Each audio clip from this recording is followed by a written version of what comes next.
Suara keras bahan aluminium yang dipukul para perajin alat dapur terdengar di sepanjang jalan Prabu Sari, Prabu Muli.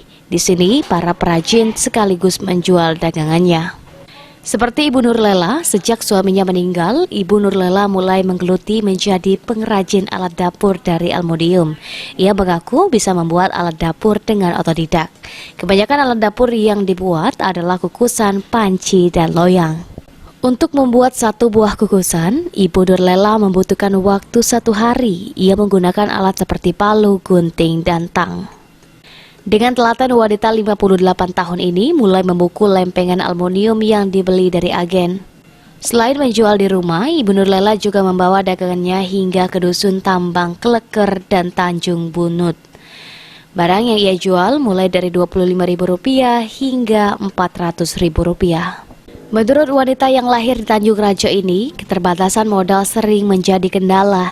Ia mengaku omset yang didapat dalam 1 bulan bisa mencapai Rp2 juta. Kalau jadi di pasar itu di dusun-dusun, di Tambang Kelkar, di Tanjung Bunut ini, di pasar ke. Kait apa ngutang-ngutang wong tuh. Ngutang-ngutang udah tuh arisan.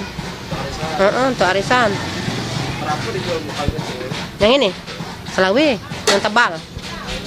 Kalau yang besar itu 400-an, kadang 300, 3,5. Salah satu anak Ibu Nurlela juga ikut membantu menjual hasil kerajinannya.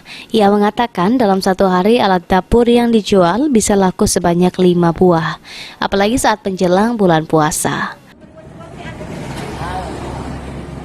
Beni Firdaus, PAL TV.